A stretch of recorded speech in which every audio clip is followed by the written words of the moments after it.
Do you want to learn how you can steal settlements from friends and enemies to your own faction, or you could boost your allies?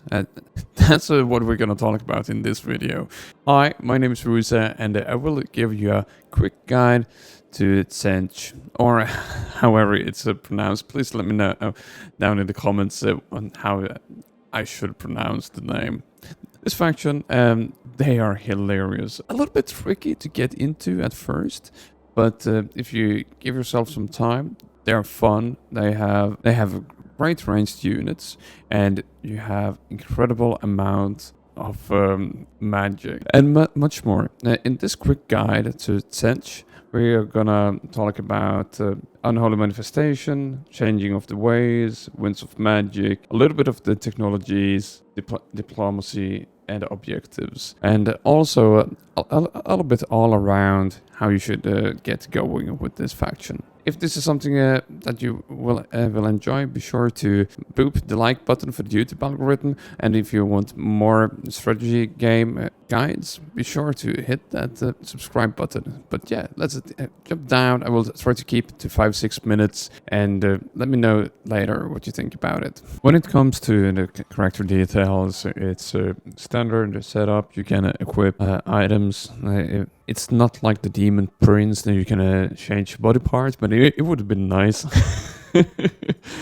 And you can also put these ancillaries, take them from your other lords and heroes. So, and you can also like jump between every single lord and hero with these arrows up here. You see the stats here on the side. Choose should it sort by rarity or category. And you can also fuse and salvage. So the changing of the ways, they're quite simple. You can do different effects, or what you want to call it, for a Grimoire cost. And for example, a Trek Army, it costs just 80 and a 5 turn cooldown. Transfer settlements, they're more expensive, can get up to a few K, but also underneath 1K. Depends a little bit where they are. And sometimes your own faction will be in this list, and sometimes it won't be. Depends a little bit on the location where you are and the settlement that you want to take over. Track Army is also useful. If they're running away, you can they can uncover a little bit, and you can see where they're going. Unholy Manifestation. Here you can see the corruption that's going right now, and down here, cooldown is 15 turns, and campaign movement disabled during completion time. And when we do this, we get 250 grimoires. And you saw the price on the different stuff we wanted to do when we steal settlements. We want these grimoires. So you click this and you select an army. But an army must be selected to perform this action. As it says here, target army belonging to you in enemy territory. Or do I? Oh, I do. Okay, so I could actually do this right here, but then I can't move for 2 turns. So it will always be pulsating like that. Same goes here. I could give different armies attrition. It always says who's the target. We want to spread the Tzeentch corruption, so we get more unholy manifestations. So this tracker shows how much corruption there is in the entire world. And when we get over here, we get the magic flare. Winds of Magic manipulation, push and pull the strength of the winds across the world. This is one of the few factions that can do it. There will always be one, but for example here, I'm not active in this area, so I could lower 1 here and increase 1 over here, because I might want to go here, and I'm a faction that wants to use quite a lot of magic, so I could alter the areas where I'm active to put more magic somewhere else, just like that. And you can just adjust the amount of magic. Nice touch. You have a lot of magic casters, so it's worth to fool around a little bit. And if you don't know what you're doing, hey, we all started there, but your faction wants to use magic. You have powerful heroes that uses magic. I'm not an expert, so feel free to comment and point me towards the right direction. But I'm just trying to help out a little bit. Technology. You can do pretty much whatever you like. But for example, it will cost to do certain research. And you can already beforehand see what kind of, what do I want to do? Is there any special spell you want? For example, Way of Deceit, Changing of the Ways, Forced Rebellion, Changing of the Ways, Track Army. So what are you interested in? Way of Scrying, Changing the Ways, Reveal Factions' Intentions. And you can go down different paths. Give a VAR coordination target. I can't just tell someone, yeah, I'm your daddy, we're gonna do this now. So it is really interesting research stream. Changing gates, changing of ways, open gates, super useful when you do a siege. So you could actually plan a little bit, depending on your setup for your specific turn, what you want to do. But open gates, because you will always attack somebody, and they're way easier to fight if they open their gates first. And also like force rebellion to weaken them and reveal a faction intentions.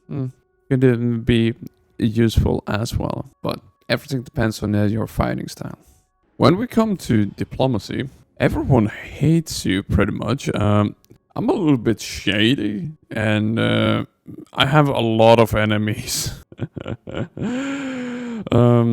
And objectives, special quest will be like purple.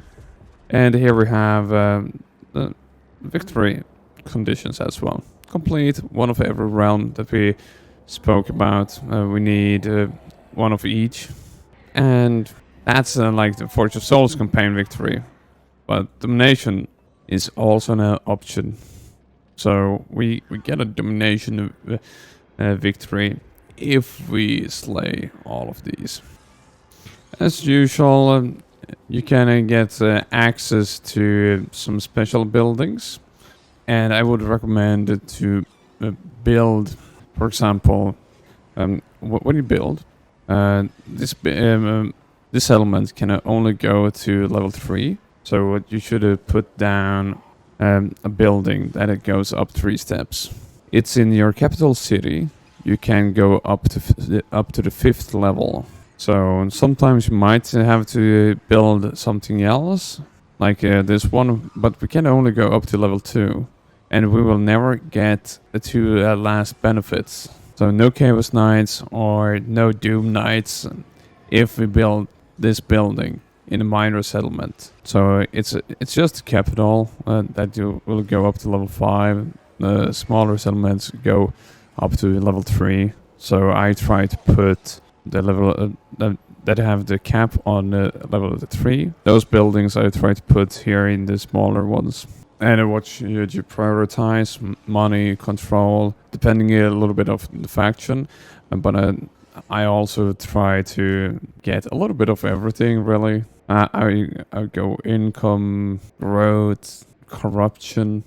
For example, you want to spread corruption to more places in the world, and you will get more manifestations. But pretty much the basic thinking, you need a gold so you can pay the army upkeep. You need control in your city, in provinces, and also growth. If you have slow growth, your capital will take forever to expand. And when you control all settlements and the capital and all the other settlements, you can choose what we want to do. Should we cancel a commandment? Or should we do Agram's control Aeons and we less chance for getting a plague? Better research rate, chance of Winds of Magic changing in strength plus 25%, or extra control. For example, now we have pretty good control, but if it's going a little bit too much to the left, we can say, okay, this province should get +4 control. or we could try to inflict the other areas around us to get more corruption. Maybe we should get some more corruption, and it will take 1 turn to change. And here it shows what we did: select foster cults, grimoires from all buildings plus 50%. And when we change to the corruption one, we can later switch back to this one. And here you can see the province effect. But yeah, thank you guys for watching. Be sure to push the thumbs up button for the YouTube algorithm, and if you want more strategy games or beginner guides in general, be sure to subscribe to the channel. My name is Rusa. I make beginner guide videos. See you in my next one. Toodles!